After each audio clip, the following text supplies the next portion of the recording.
Hey folks, David Frost, my strategic forecast. You're here for another episode of Common Sense Market Analysis. Today is Thursday, November 15, 2018. We're looking at a daily chart of the SPY or Spider, which is the proxy for the S&P 500.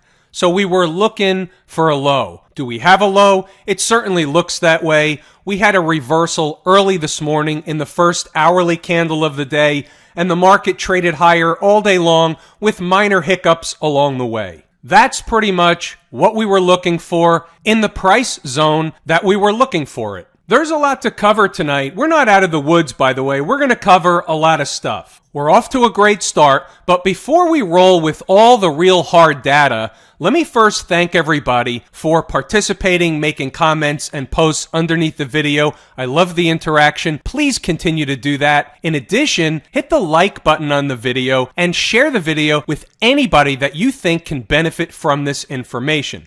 Okay. Let's get into the actual charts, into the markets, and let's uncover what we've got. I'm going to jump around a little bit tonight. I do have a lot to cover, and everything that I want to cover is not necessarily interlinked. It's all interlinked to trading, but it's not necessarily all technical by nature. There's a couple of things that I want to point out. There's a couple of things I want to point out because I think we can learn something.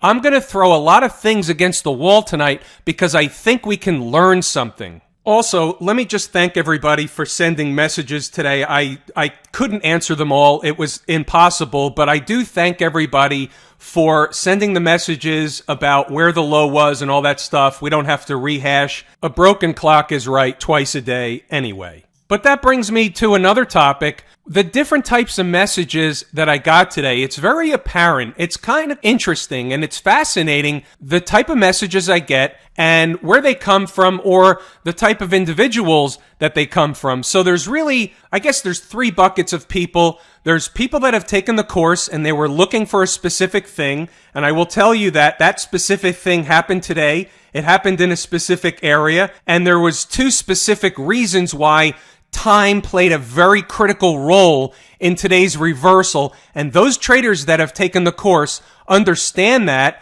And if you don't and you've taken the course, please contact me and I will enlighten you in a very brief email. So the different types of messages I got were the ones that have taken the course saying, here we are, it is, this is it, you were right, it works, and they were buying the market down at the lows. They were buying the market in terms of stocks for several days. We've been talking about this for a long time. Then there's the other set of people, and these are the people that are trying to learn by watching YouTube videos only.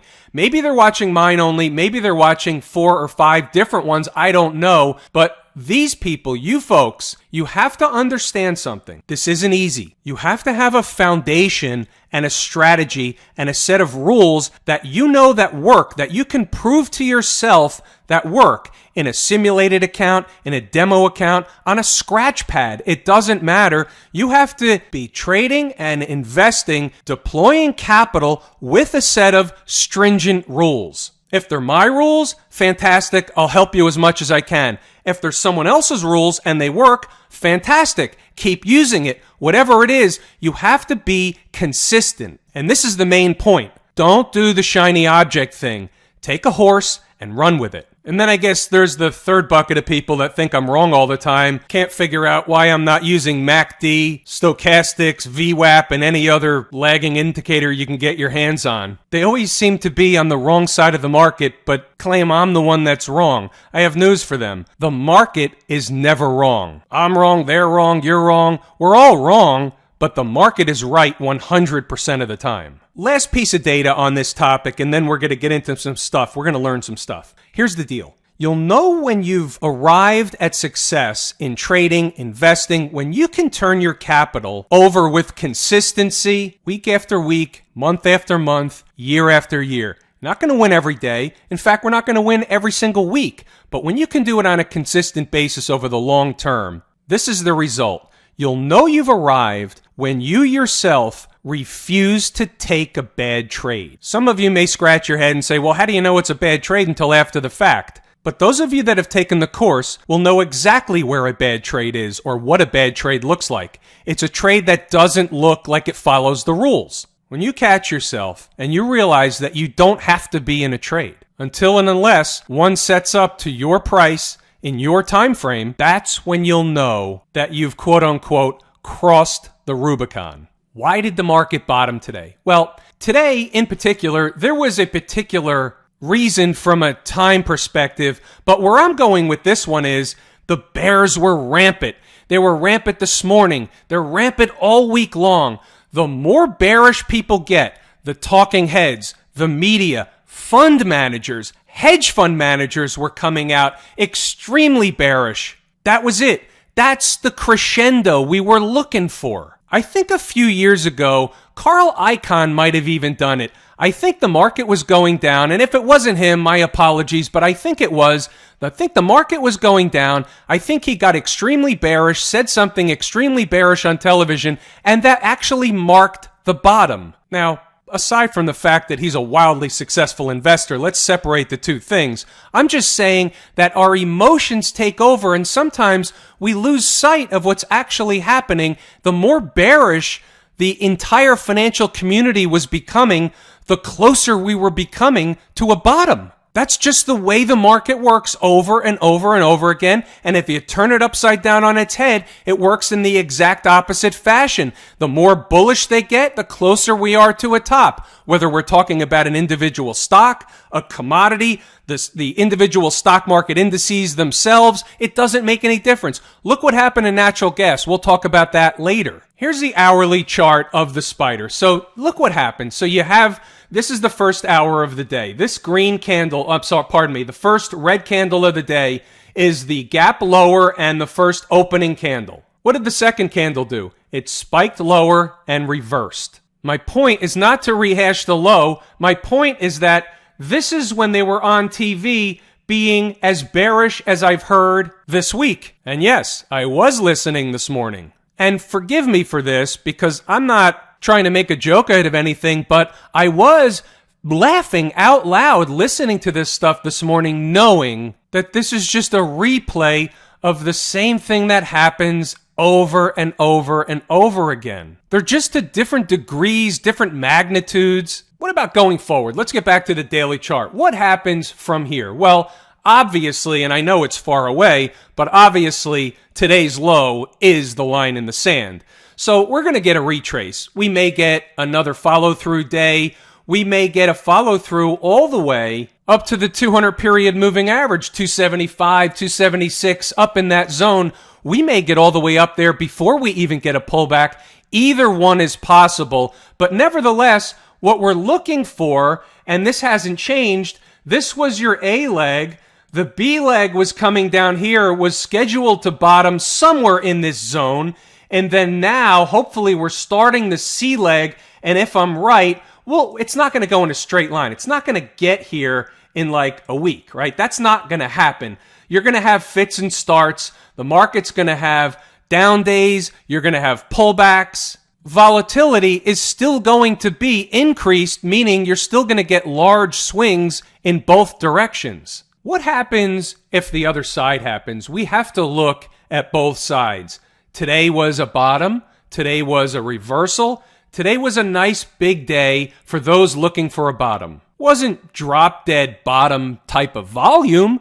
32 million shares on the spiders. That's not tremendous volume. It's better than average, but it's not really bottom type of material. We've been through this before. Does it have to be? No, I'm just stating what I'd like to see to put all the puzzle pieces together in order to create the perfect picture. You never get the perfect picture. But what happens if? So, line in the sand is today's low. If we close hourly below today's low and we close daily below today's low, put the women and children to bed, it's going to get ugly. They will make new lows. Let me be clear. In order for that to happen, right, we're talking about not necessarily the probable, we're discussing the possible. First, you have to close below today's low. Then, you have to close below this low. None of that would happen in one shot likely. Unless, of course, you wake up to a Black Monday and then there's nothing you can do about it. While we're on the subject, what happens if that happens? Does that mean that the market's going to absolutely collapse and we're just going to continue to go lower and there's no buy level whatsoever? No, absolutely not. It changes the picture, it changes the way in which things happen next, but it doesn't change the fact that we'd still be looking for a low. In other words, and I don't want to harp on the improbable, but just in case, let's just say for argument's sake, we found ourselves waking up one day to a big gap down and the market just went lower. Who gives a hoot about the reason why? If it was in a crash scenario, the market would likely bottom somewhere in the neighborhood of the 2500s. That's the S&P 500. I think we touched on this the other night. So 2550, 2575, 2500, and whatever. It doesn't even matter. I think they would get into the 2500s and then they would have one hell of a snapback from there. But it would be ugly on the way, no doubt about it. All right, let's talk about happier stuff. The upside. The IWM, my favorite market leading indicator. So the chart looks the same, and we discussed this. The IWM, the Qs, the Dow, the S&P, doesn't matter what you have. Everything was going to go up together. Everything was going down together. It was basically all one market. But I do like to try and learn something, and right here I see that the IWM is up 1.5% against the spiders that are up about 1%. So I find that interesting. It's nothing that we're going to utilize. It's not that big of a deal considering what happened today, but I like the fact that there was relative strength. I would have been concerned if there was relative weakness. That's really what my goal was, to find out whether there was relative strength, neutral, or weakness. I'm glad to see there wasn't weakness. It confirms that we have a bottom. Doesn't guarantee we have a bottom. It's confirming my work that we have a bottom. When we have large-scale events take place in the market, larger moves, we like to look at the VIX, see what's going on over there. So here's what I'll say about the VIX. We certainly saw a spike earlier in the day. That was while the market was selling early in the morning. However, we didn't really finish down that much, only about 6%. That's from yesterday's close. We're going to have to see a lot more of a collapse in volatility in order for this market to get up and go. So we'll just keep watching it. It's not anything alarming. It just is what it is. I'm just pointing it out. There's not a bearish tone. There's not a bullish tone. I just wanted to bring everybody's attention to the VIX. We should be watching the VIX at times like this. It's good for clues. The transports, my second favorite market leading indicator. Now, we've talked about the transports as the canary in the coal mine. And look what happened. The chart looks different. This is what I want to point out. We have this move off the bottom. We have a shallower type of pullback. It's almost like bullish consolidation. I can make a case. If I redraw it, I can train your eye, or I can convince you this is a bull flag pattern. Watch this. And then I'll talk to that in a second.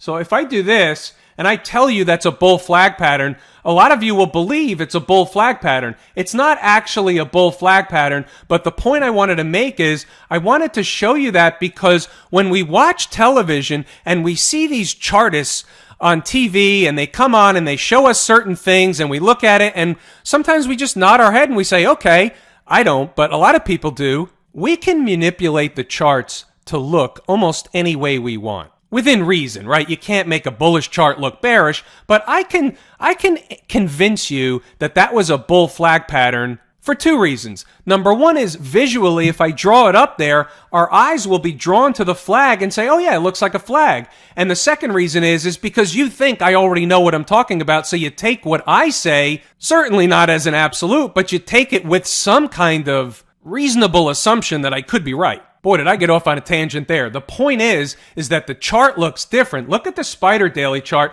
and how deep of a decline we had. And now when you go back to the transports and you see that really it was very shallow, that was another clue. We talked about it a number of times. On the Qs, there's not a lot we can discuss with the Qs. It's the same as the spiders. Again, it's the all the same market conversation.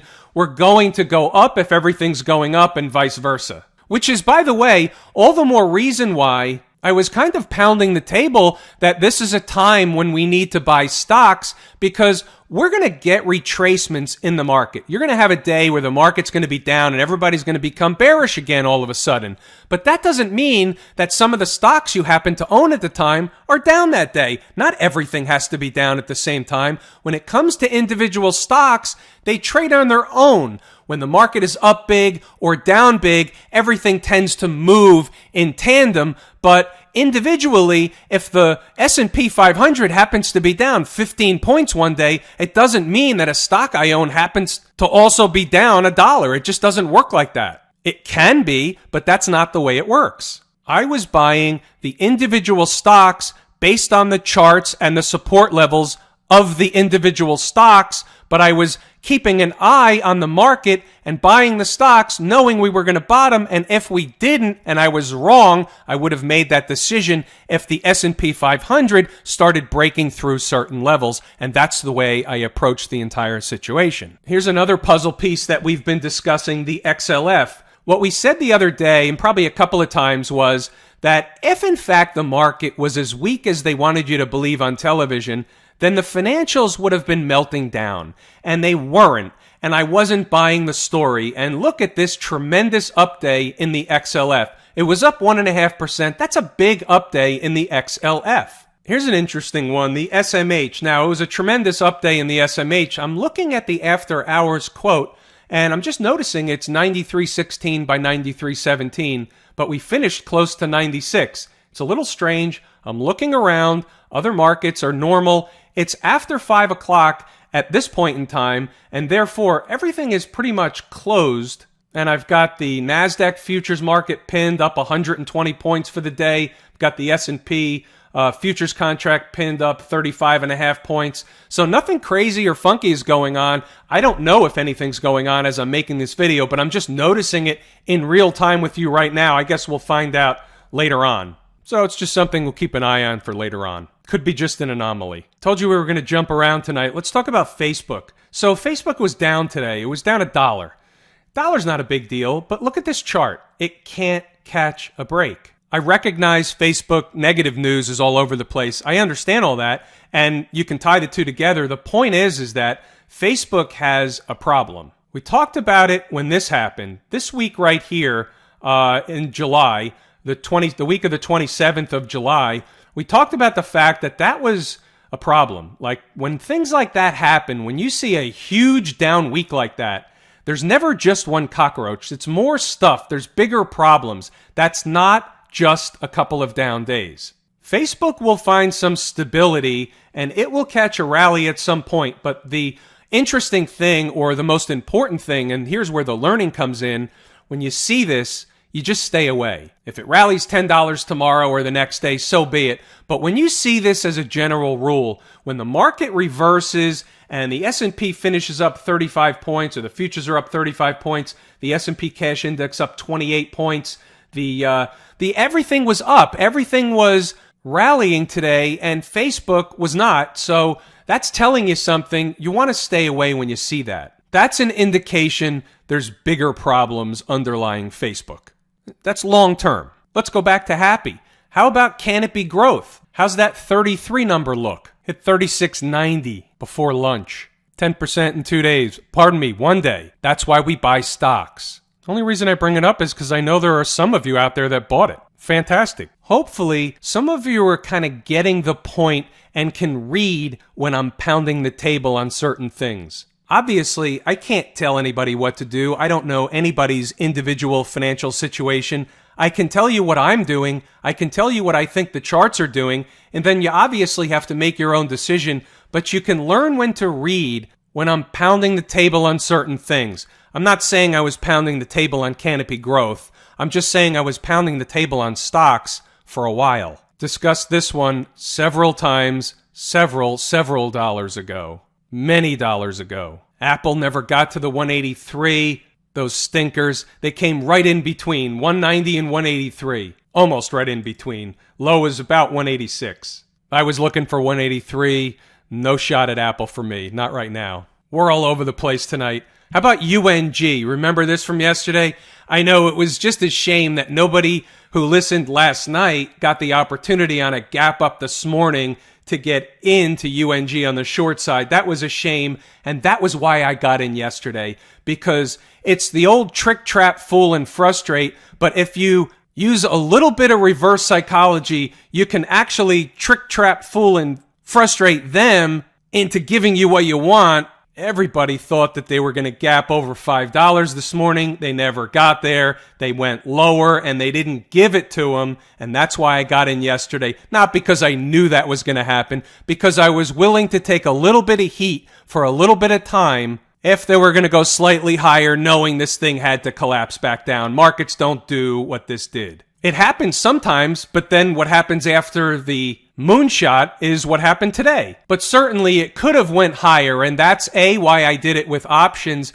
B, had some time on my hands. I knew that if they did spike it over and above $5, those options would be in pain a little bit. I was willing to take the pain knowing that this type of day would actually come. In fact, it's probably more than one day. How did I know that was around the area, right around 39? How did I know that was the area? I'm going to show you. Here's a weekly chart.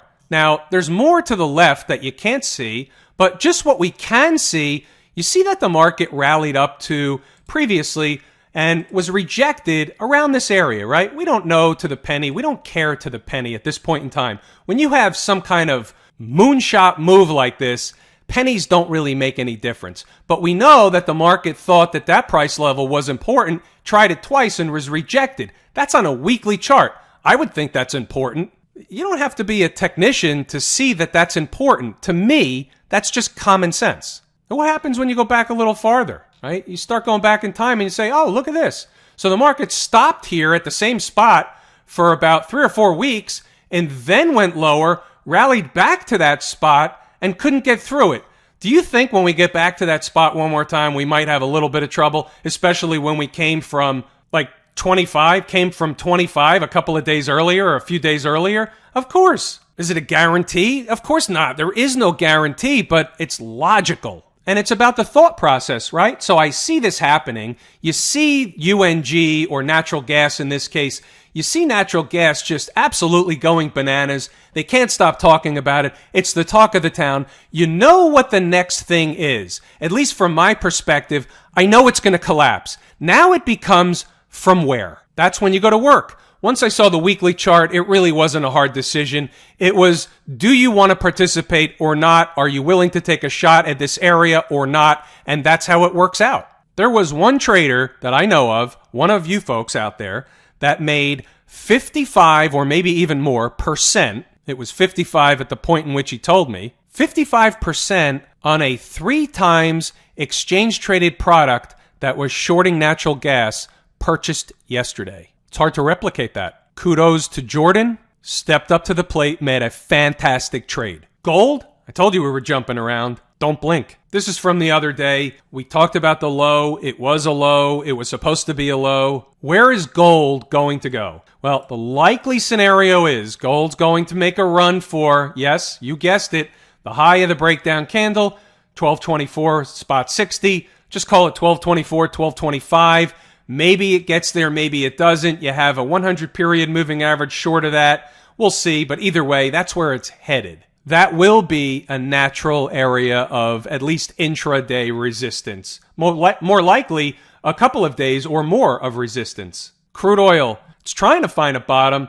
I said 53. We never got to 53. After 57, a couple of traders asked me, what happens if we don't hold 57? And I said 53 was my next number.